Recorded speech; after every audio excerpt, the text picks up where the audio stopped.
I don't know what I expected, but it wasn't this.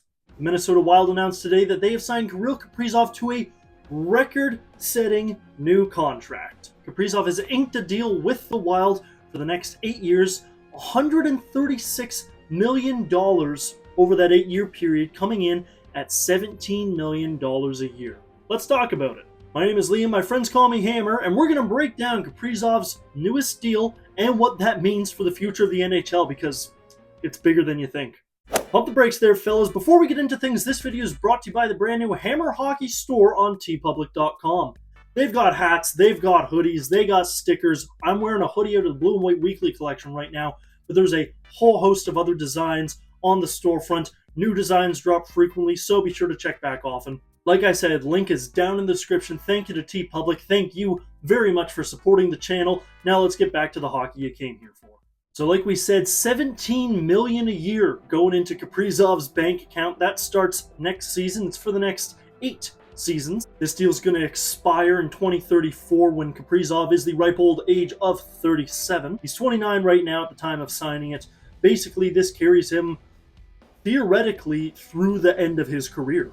But let's back it up a bit, because this isn't where the saga begins. A couple of weeks ago, I reported on this in the NHL news segment of my Blue and White Weekly show. If you want, go check that out. Back then, we talked that Kaprizov had turned down a $16 million a year for 8-year contract from the Wild, and everyone was saying, okay, so either they're going to trade him or he's just going to move on at the end of the year. Obviously, that didn't happen, and they got something done. And like I said, potentially this means he's in Minnesota for the remainder of his career.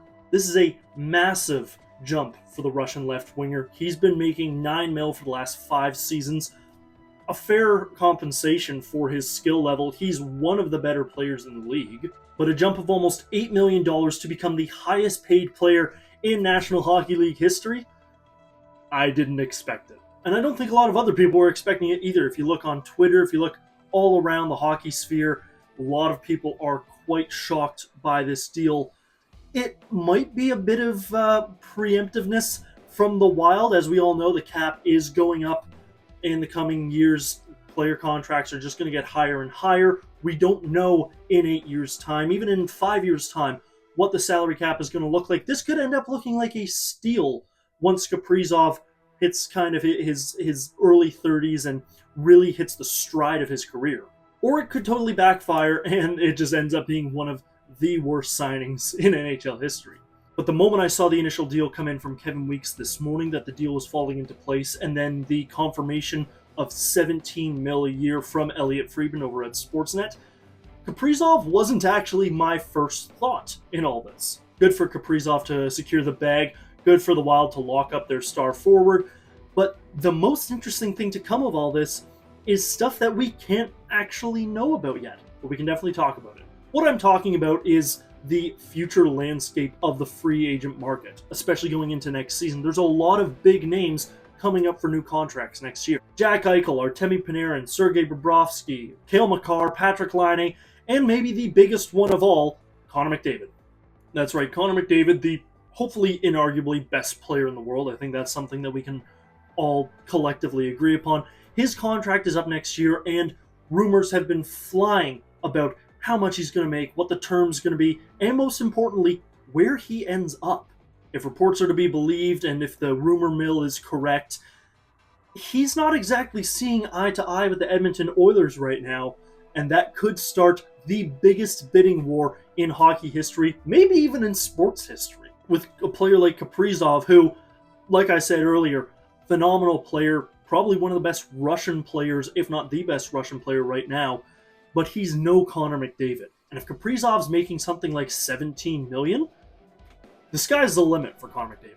In theory, Connor could be asking for 18, 19, maybe even $20 million a year on his next deal. Do I think he will? Almost definitely not. I don't think any team has the cap space to do that, except maybe the San Jose Sharks, but he's not going there. Now, any team that McDavid is probably seriously considering, they're going to be able to maybe match this Kaprizov offer. Maybe he takes, I don't know, maybe a hometown discount. I'm not saying anything. But like I said, the most interesting part of this Kaprizov contract conversation can't even happen yet, because Kaprizov's not the biggest deal in all of it. Biggest deal is what comes next for the guys like McDavid, for the guys like Eichel, like Makar and Laine. Where does the NHL go from here? Where does the world of sports go from here as salary caps increase and world economies get tighter?